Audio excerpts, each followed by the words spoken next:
नमस्ते एवरीवन। आज मैंने मेंस के 2 सेक्शनल मॉक दिए थे और एक है रीजनिंग का और एक है इंग्लिश का।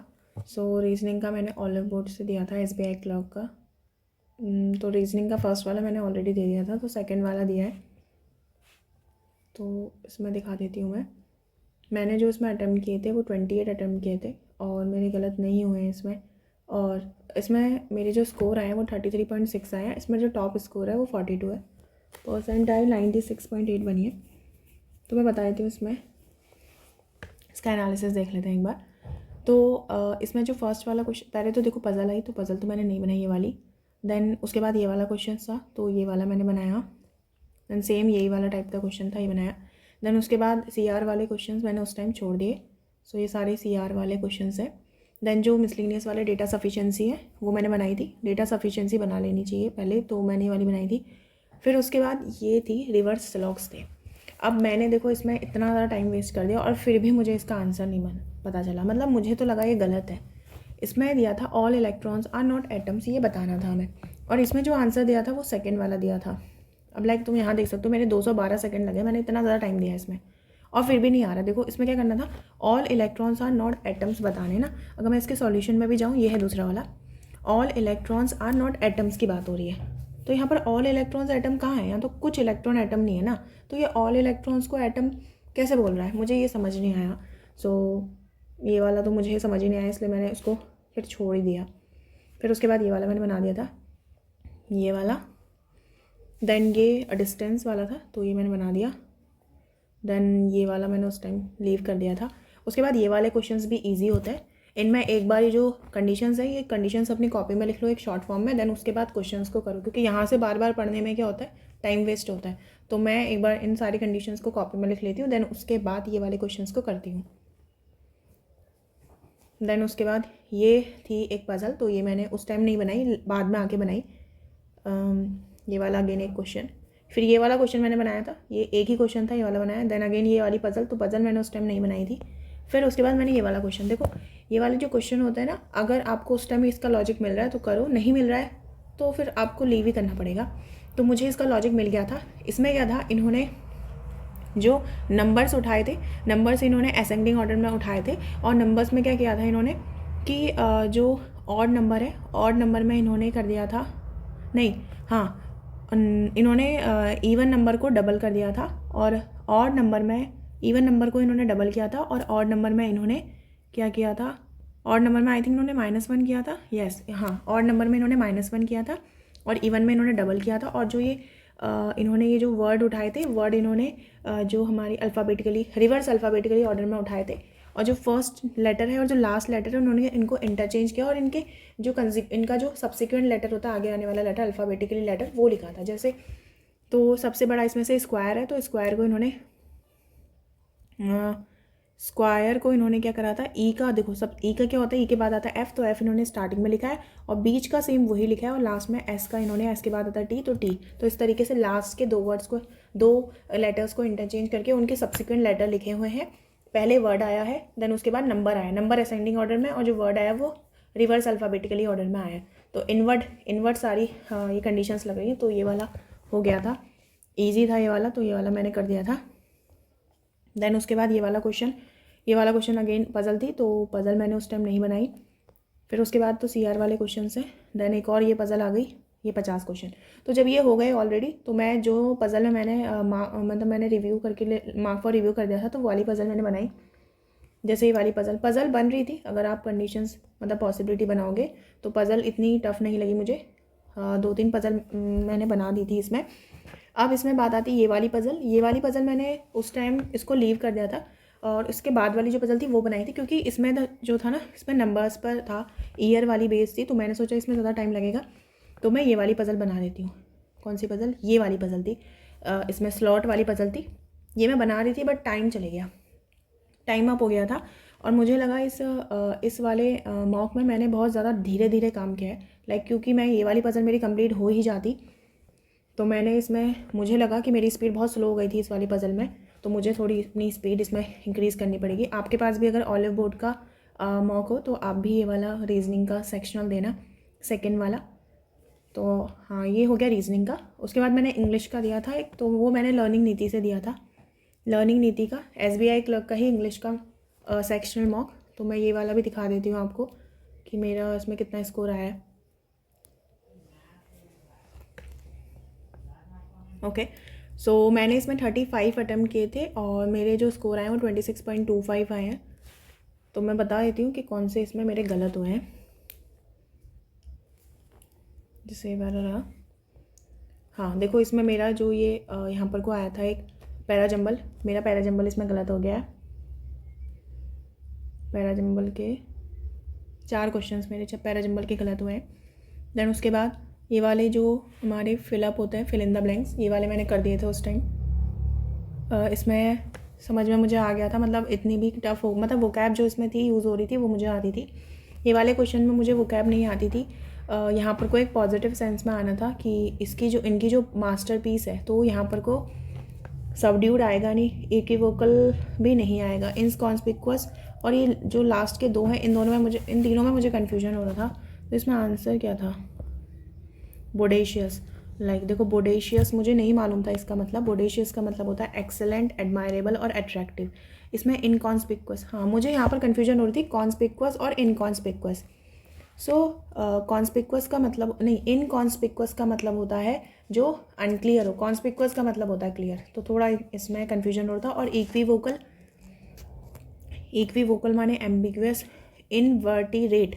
इनवर्टिरेट का मतलब क्या होता है? Having a particular habit, activity और इंटरेस्ट। सो ये वाले मुझे इसमें वोकैब नहीं आई थी, तो मैंने ये वाला लीव करा। देन ये था पैसेज, तो पैसेज मैंने बाद में किया था। हाँ, ये वाला भी पैसेज, ये वाला अगेन एक और पैसेज नहीं, ये वाले क्वेश्चंस हैं हमारे। ओके, सो ये वाला क्वेश्चंस थे। ईडीएम के हमें मीनिंग इसमें बताने थे। अगर आप ये सेंटेंस को एक बार पढ़ोगे तो आपको मतलब सेंस में समझ में आ जाएगा। अगर आपको ये फ्रेज़ का मतलब भी पता नहीं है, बट आप अगर सेंटेंस को पढ़ोगे तो आपको समझ में आएगा और आप ऑप्शन एलिमिनेशन से इन क्वेश्चंस को बना पाओगे। 18, 19, हाँ ये सेट ऑफ, ये भी सेट ऑफ का मतलब तो वैसे भी आपको अगर अपने एडिटोरियल में पढ़ा होगा तो सेट ऑफ का मतलब होता है to start a journey start करने को भी बोलते हैं। तो ये तो पता, ये तो मुझे वैसे ही आ गया था। देन ये वाला टू का बैक सीट, ये वाला भी फ्रेज़ मैंने पढ़ा है, तो ये वाला भी मुझे आ गया था। 21, ये वाला मैंने सेंटेंस पढ़ा, देन उसके बाद उस अकॉर्डिंग मैंने ऑप्शन एलिमिनेशन करके किया हुआ है। एंड फॉर ये वाला एक क्लोज टेस्ट में ये वाला गलत हो गया। ये वाला मेरा एक गलत हुआ है इसमें, और क्लोज टेस्ट में हाँ ये वाला भी मेरा गलत हुआ है। यहाँ पर को मैंने सोचा थर्ड वाले में in the sphere of literature Rabindranath Tagore के कैसे वर्क होंगे, तो कोई पॉजिटिव ही वर्क होंगे। सो मैंने इस हिसाब से जो है एल्यूजिव इसमें लगा दिया था, क्योंकि ये सारे नेगेटिव सेंटेंस है, बट इसमें आंसर पॉइग्नेंट था। पॉइग्नेंट मतलब एक ऐसी, यहाँ पर लिखी हुई है पॉइग्नेंट का मतलब मार्मिक, मतलब एक ऐसी चीज़ जो आपके अंदर क्या है, सेंस ऑफ सैडनेस और रिग्रेट को इवोक कर देती है। तो इसका मतलब ये था, यहाँ पर ये वाला आना था 24 में। देन उसके बाद ये वाला मेरा सही हो गया था क्लोज टेस्ट में। देन ये ये है इंटरचेंज करने वाले क्वेश्चंस। सो इंटरचेंज वाले क्वेश्चंस को मैंने बना लिया था। ये वाला भी इंटरचेंज था। देन ये इंटरचेंज वाले क्वेश्चंस। देन एक ये वाला, इसमें ये जो 2 हमारे पास वर्ड दे रखे हैं, इनको इन दोनों सेंटेंस में फिट करना था, उस हिसाब से आंसर लगाने थे। मैंने जो इसमें आंसर लगाया था, यहाँ पर को मैंने लगाया था कि एप्पल के जो सफारी है will start paying select media outlets to display dash content. तो कैसा कंटेंट होगा, तो मैंने यहाँ लगाया था selected content on its news app in concession to the industry which has accused the search engine and other tech giants of unfairly using platform for years। ये वाला मैंने लगाया था, बट इसमें आंसर जो था वो क्यूरेटेड कंटेंट था। क्यूरेटेड माने मुझे एग्जैक्टली नहीं पता है क्यूरेटेड मतलब क्या होता है। क्यूरेटेड का मतलब भी इसमें लिखा है सेलेक्टेड ऑर्गेनाइज्ड, तो क्यूरेटेड इसका मतलब भी सिलेक्टेड था। प्लेटफॉर्म की जगह कंटेंट आना था। देखो यहाँ पर कंटेंट, यहाँ पर जो था ना, तो यहाँ पर कंटेंट अनऑर्गेनाइज कंटेंट होता नहीं है। लैकाडेजिकल मतलब जिसमें कोई इंटरेस्ट ना हो। प्रेजेंटेड कंटेंट बैठ नहीं रहा था, तो मुझे लास्ट के 2 में हो रही थी और मुझे ये वाला ज़्यादा फिट बैठा, तो मैंने ये वाला लगाया, बट वो गलत हो गया। देन ये वाला तो मेरा सही हो गया। ये वाला मेरा मैंने जो जिस सेंस में लगाया ना, and these conditions interpreted in the sense most dash, तो कंडीशंस क्या होती है, फेवरेबल होती है, इस हिसाब से मैंने फेवरेबल लगाया और ये सही हो गया। दोनों सेंटेंस में पढ़ के देखा तो फिट हो रहा था तो मैंने लगा दिया। देन ये एरर वाले, ये वाले थे एरर वाले क्वेश्चन। इसमें हमें एररलेस कॉम्बिनेशन फाइंड करना था, मतलब जिसमें एरर नहीं है उनको मार्क करना था। तो इसमें क्या था, जैसे इफ़ अनीता हैड नोन, अगर आपको कंडीशनल सेंटेंसेस पता है तो अगर यहाँ पर को कौन सा सेंटेंस आ रहा है, पास्ट परफेक्ट आ रहा है, तो यहाँ पर वुड हैव वर्ब की थर्ड फॉर्म आती है, तो टुक नहीं टेकन आना चाहिए था, इसलिए इसमें ए बी सी वाले में एरर था, तो सी जिसमें वो वाला नहीं होगा, तो डी ए बी वाला आंसर होगा। तो ये वाला मुझे आ गया था। अब 34 वाला मुझे नहीं आया एग्जैक्टली कि इसमें क्या होगा, द टोपोग्राफी की मुझे समझ में नहीं आया। तो जब मैंने बाद में आंसर देखा तो इसमें जो लिखा था, इसमें लिखा था कि यहाँ पर कोई जो सेंटर मोर है ना, ये सेंटर मोर होता नहीं है। देखो यहाँ पर लिखा हुआ है ये सेंटर मोर होता नहीं है, यहाँ पर को सेंटर मोस्ट लगता है। अगर टॉप भी है तो टॉप मोस्ट, और सेंटर भी है तो उसका सेंटर मोस्ट लगता है। सेंटर मोर जैसा कोई वर्ड नहीं होता है, तो इस वजह से इसमें सी में एरर थी। तो ये मुझे नहीं पता था और आज ही पता चला ये वाला एरर। देन ये वाला भी मुझे नहीं आया, और कि इसमें क्या होगा। और इसमें जो एरर थी वो, इसमें एरर क्या थी, इसमें इन्होंने ये लिखा था कि वायरस का जो वायरसेस होना चाहिए, मतलब एफएस्टॉफी एस आना चाहिए, और वो एफएस्टॉफी एस ये बोल रहे हैं कहाँ आना चाहिए, बी वाले पार्ट में, यहाँ पर कंटेन द वायरसेस, यहाँ पर इन्होंने यहाँ पर एरर बनाई है। 36 वाला मेरा हो गया था। इसमें मैंने क्या लगाया था, यस इसमें मैंने जो लगाया था ना, इसमें मैंने लगाया था पुलिस हैज़, तो ए वाले में एरर थी, पुलिस के साथ हैव आएगा, पुलिस हैव रजिस्टर्ड, तो ए में एरर थी, तो ए वाले जिसमें है वो सारे, तो बी सी डी ये मेरा सही। आई थिंक यही इसमें मैंने तो यही सोच के लगाया, यस हैज़ की जगह हैव आना चाहिए था, क्योंकि देखो पीपल हो गया हमारा, पुलिस हो गया, चिल्ड्रन हो गए, इक्विपमेंट हो गए, ये कुछ ऐसे वर्ड्स होते हैं जिनके बाद हम लोग वर्ब इन सिंगुलर फॉर्म, हाँ मतलब इनके बाद हम प्लूरल फॉर्म लगाते हैं ना, पुलिस एक प्लूरल सब्जेक्ट है तो हैव आएगा, हैज़ नहीं आएगा, इसमें ये लिखा तो पुलिस है, तो ये यहाँ पर यार एरर मुझे पता थी।